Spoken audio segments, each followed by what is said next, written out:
السلام علیکم ورحمۃ اللہ وبرکاتہ. کیا حال ہے آپ سب کے؟ وعلیکم السلام. الحمدللہ. الحمدللہ. اچھا جی، یہ جو ہے نا اس چارٹ میں آپ لوگوں کو نظر آ رہا ہوگا نا، یہ جو مثنیٰ ہے، اسماء اشارہ مثنیٰ والے جو ہیں، ٹھیک ہے. تو اب میں کیا کر رہی ہوں، میں لیکچر نمبر 15 ہمارا ہو گیا تھا مکمل، پریکٹس بھی کافی حد تک ہو گئی تھی، تھوڑی بہت رہ گئی تھی، ٹھیک ہے. تو وہ کمپلیٹ تو کریں گے، لیکن اس سے پہلے میں سوچ رہی ہوں کہ لیکچر 16 پلے کروں. اس کے جو فرسٹ 15 منٹس ہیں نا، اس میں سر نے یہ مثنیٰ کے اسماء اشارہ بتایا ہے. پھر جب فرسٹ 15 منٹس گزر جائیں گے، پھر ایک نیا ہی ٹاپک اسٹارٹ ہو رہا ہے لیکچر 16 میں نا. تو بس ہم شروع کے فرسٹ 15 منٹس مطلب دیکھتے ہیں، ٹھیک ہے. اور اس میں پھر وہ ہو جاتا ہے تو اس کے بعد ہم اپنی پریکٹس آج کمپلیٹ کرتے ہیں انشاءاللہ. تو لیکچر 16 آپ لوگ ہیڈنگ دے دیں ویڈیو پلے کر.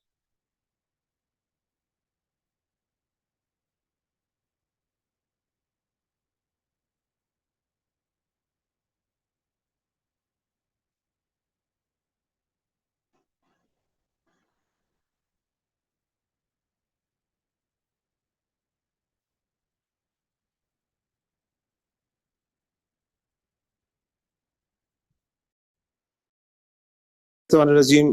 بسم اللہ الرحمن الرحیم.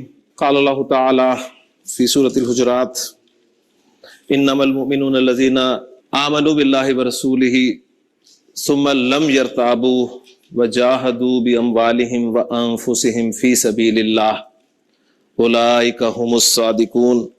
صدق اللہ العظیم. رب اشرح لی صدری ویسر لی امری واحلل عقدۃ من لسانی یفقہوا قولی. رب یسر ولا تعسر وتمم بالخیر آمین یا رب العالمین. سورۃ الحجرات سے ایک آیت میں نے آپ کے سامنے تلاوت کی ہے، جس میں اللہ تعالیٰ نے مومنوں کو پھر ڈیفائن کیا ہے کہ دعوی ایمانی میں کون لوگ سچے ہیں. اللہ تعالیٰ نے فرمایا کہ انما المؤمنون الذین آمنوا باللہ ورسولہ. مومن تو صرف وہ ہیں جو اللہ اور اس کے رسول پر ایمان لائے. ثم لم یرتابوا، پھر وہ شک میں ہرگز نہیں پڑے. وجاہدوا باموالہم وانفسہم فی سبیل اللہ، اور انہوں نے اپنی جانوں اور اپنے مالوں کے ساتھ اللہ کے راستے میں جہاد کیا. اولئک ھم الصادقون، یہ ہیں سچے لوگ. یعنی دعوی ایمانی میں یہ ہیں سچے. اگر کوئی مومن ہونے کا دعویٰ کرتا ہے تو اپنے اندر صفات دیکھ لے، اگر یہ صفات پائی جاتی ہیں تو مومن ہے. اسی طرح سورۃ الانفال میں کل ہم نے مومنین کی صفات دیکھی تھی، کیا صفات تھیں. تو اللہ تعالیٰ قرآن مجید میں جگہ جگہ مومنوں کا تذکرہ کرتا ہے کہ اللہ کے نزدیک مومن تو صرف یہ ہے. اللہ تعالیٰ سے دعا ہے کہ اللہ تعالیٰ ہمیں اپنی تعریف کے مطابق، اپنی ڈیفینیشن کے مطابق مومن بننے کی توفیق عطا فرمائے. جملہ اسمیہ میں ہم نے معرفہ کی اقسام کو مبتدا کی جگہ پہ استعمال کرتے ہوئے جملے بنانے کا سلسلہ جاری کیا ہوا ہے. ہم نے جملہ اسمیہ میں مبتدا کی جگہ پر علم کو استعمال کر لیا اور جملہ بنا لیا زید صالح، جو پہلا جملہ تھا ہمارا. اس کے بعد ہم نے معرف لام اسم کو مبتدا کی جگہ پہ استعمال کرتے ہوئے جملہ بنایا الولد صالح، لڑکا نیک ہے. پھر کل ہم نے اسماء اشارہ کو مبتدا کی جگہ پر استعمال کرتے ہوئے جملہ اسمیہ بنایا ھذا صالح. تو الحمدللہ جی معرفہ کی 3 اقسام کو ہم مبتدا کی جگہ پر استعمال کر کے جملے بنا چکے ہیں. آج ہم انشاءاللہ تعالی معرفہ کی چوتھی قسم جو ہے ضمائر، اس کو مبتدا کی جگہ پر رکھ کر انشاءاللہ تعالی جملے بنانے کی مشق کریں گے. ذہن میں تازہ کر لیں کہ جملہ اسمیہ سنتے ہی 2 لفظ آپ کے ذہن میں کیا آنے چاہیے؟ مبتدا اور خبر. مبتدا کسے کہتے ہیں؟ مبتدا سنتے ہی آپ کے ذہن میں ایک اسم آنا چاہیے جو مرفوع ہو اور معرفہ ہو. مرفوع ہونا شرط 100% ہے، معرفہ ہونا شرط 99% شرط ہے. ٹھیک ہے، یہ آپ کا مبتدا ہوگا اور اس سے جملہ اسمیہ کی ابتدا ہو رہی ہوگی، اور اس کے بعد اگر کوئی اسم آ رہا ہوگا وہ نکرہ ہوگا اور مرفوع ہوگا تو وہ اس مبتدا کے لیے خبر کا مقام لیے ہوئے ہوگا اور یوں مبتدا اپنی خبر سے مل کر جملہ اسمیہ بن جائے گا. اور ترجمہ کرتے ہوئے ہم پہلے مبتدا کا ترجمہ کریں گے, پھر خبر کا ترجمہ کریں گے, اور اینڈ پہ مبتدا کے مطابق اردو میں ہے لگا دیں گے انشاءاللہ تعالی. ٹھیک ہے جی. تو یہ تھا جی جملہ اسمیہ کا پورا پیٹرن. اسماء اشارہ کے حوالے سے ایک مختصر سی بات رہتی ہے, وہ میں آپ کے ساتھ شیئر کر دوں, اور پھر انشاءاللہ ضمائر کو ہم مبتدا کی جگہ پہ استعمال کر کے آج کے ٹاپک کو انشاءاللہ تعالی شروع کریں گے. اسماء اشارہ میں ہم نے کل واحد اور جمع کے اسماء اشارہ پڑھے تھے. ذرا ریوائز کر لیجیے وہ اسماء اشارہ کیا تھے.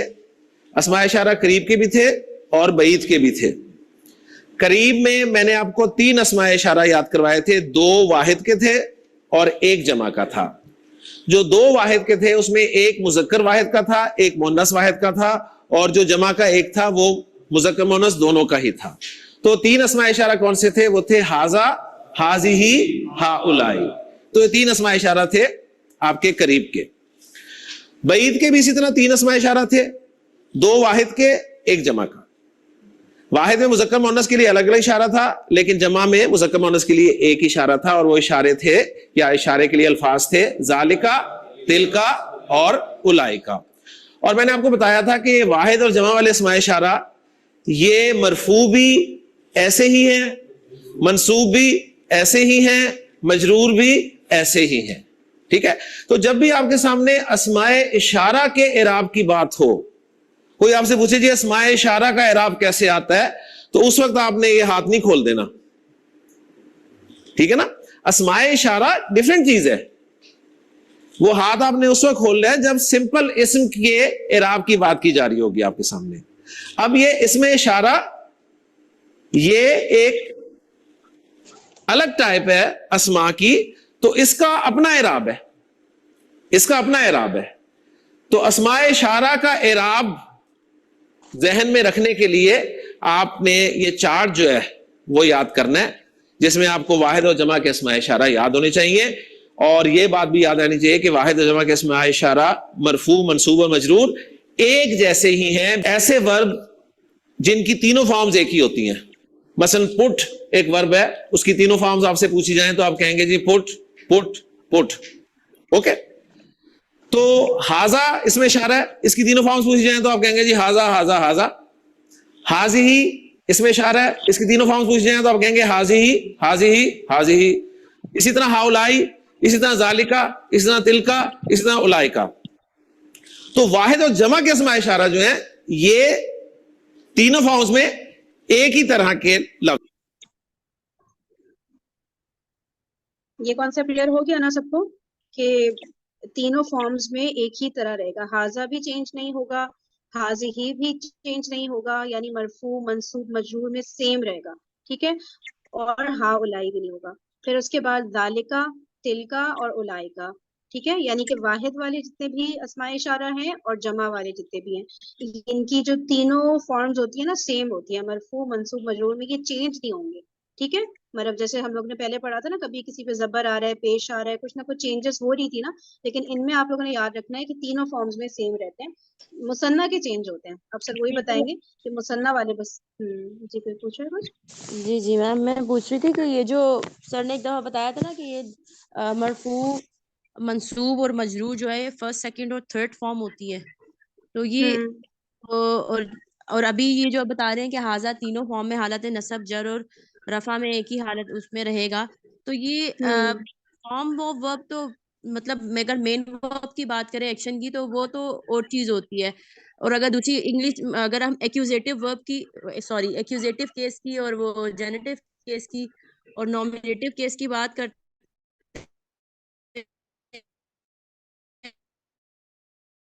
ہیں, تو اس میں وہ فارم آف ورب تو نہیں ہوتی, وہ تو الگ چیز ہو جاتی ہے. مطلب آپ کی وہ الگ, ہاں اس سے تعلق نہیں ہے. ہاں یہ جیسے ایک ہی ورڈ ہے, میننگ بھی چینج, جملے میں کہہ لیں تھوڑا چینج ہو رہا ہوتا ہے. صحیح ہے, لیکن یہ وہ چیز نہیں ہے. ہاں بالکل آپ صحیح کہہ رہی ہیں. یہ ورڈ, سوری میری آواز آ رہی ہے؟ آواز آ رہی ہے آپ لوگوں کو میری؟ جی آ رہی ہے آواز، بالکل تھوڑی ٹھیک سی آ رہی ڈسٹورٹ ہے. ہو رہی ہے. ٹھیک ہے صحیح ہے. ٹھیک ہے تو یہ والی بات ہے کہ ہاں یہ وربز والی چیز نہیں ہے یہ بالکل بھی نا، وہ سر صرف ریلیٹ کرانے کے لیے کہ ہمارے ذہن میں آ جائے کہ یہ ہو کیا رہا ہے، یہ حالتیں بدل رہی ہیں تو اس سے کیا فرق پڑ رہا ہے. ٹھیک ہے تو وہ الگ ہے یہ الگ ہے، آپ یہ تو صحیح کہہ رہی ہیں، یہی کہہ رہی تھی نا. جی جی وہ میں اس سے کنفیوز ہو جاتی ہوں کہ وہ یہ ہاں تو نہیں چیز نہیں نہیں بالکل نہیں. مطلب سمجھ نہیں ہاں آتی، مکس اپ ہو الگ جاتی ہے. ہے mind میں ہاں ہاں صحیح. دوسری لینگویج کے پوائنٹ آف ویو سے سوال دیکھے تو. ہاں ٹھیک ہے آیا یہ کہ ہمارے سامنے ایک جملہ آتا ہے جی یہ اسٹوڈنٹس ہیں. اوکے جی، تو پہلی بات نوٹ کر لیں کہ سوال ہی نہیں ہوگا کہ یہ اسٹوڈنٹس ہیں، یا سوال ہوگا یہ طلباء ہیں یا ہوگا یہ طالبات ہیں، کیونکہ اسٹوڈنٹس انگلش کا لفظ ہے اور وہ اردو جملے میں ڈالا نہیں جائے گا تو جملہ یہ تو آئے گا ہی نہیں. لیکن اگر آ جائے کہ یہ اسٹوڈنٹس ہیں تو سوال ان کا یہ ہے کہ یہاں پر ہم اسٹوڈنٹ سے مراد مذکر لیں گے یا مؤنث لیں گے. دس از اے کوسچن. مراد یہی ہے نا، مقصد کہنے کا یہ آپ یہ پوچھنا چاہ رہے ہیں کہ اسٹوڈنٹس ہیں جب آپ کہہ رہے ہیں تو ہیں جمع کے لیے لفظ استعمال ہوتا ہے، تو یہاں پر ہمیں اسٹوڈنٹ سے پتہ نہیں چل رہا کہ مذکر اسٹوڈنٹس کی بات ہو رہی ہے یا مؤنث اسٹوڈنٹس کی بات ہو رہی ہے. واحد جمع کا تو پتہ چل رہا ہے آپ کو. اگر ہوتا یہ اسٹوڈنٹ ہے تو آپ کہتے ہیں یہ واحد ہے. اب ہے یہ اسٹوڈنٹس ہیں تو اب جمع ہے، آپ کو مذکر مؤنث کا نہیں پتہ چل رہا. تو اس میں سمپل سا اصول ہے وہ نوٹ کر لیں کہ جب بھی جینڈر مینشن نہ کیا جائے نا، جب جینڈر مینشن نہ ہو تو آپ نے پریفر مذکر کو ہی کرنا ہوتا ہے. ایک بات. دوسرے، اگر گفتگو میں بات ہو رہی ہو نا تو جب کوئی اشارہ کر کے کہہ رہا ہوگا نا کہ یہ اسٹوڈنٹس ہیں تو اسٹوڈنٹ سے آپ کو نظر آ جائے گا کہ میل ہیں کہ فیمیل ہیں، کیونکہ اشارہ انہی کی طرف ہو رہا ہوگا نا. یہ میں نے آپ کو فزیکل بھی بتا دیا، اور اگر فزیکلی موجود نہیں ہے یہ آپشن تو آپ نے مذکر کو پریفر کرنا ہے. اوکے جی. دونوں مکس ہو تو آپ کو پتہ ہی ہے، وہ تو ہم نے پہلے سے رول بنا دیا ہے کہ جب مذکر مؤنث مکس ہوں گے تو ہم مذکر ہی یوز کریں گے.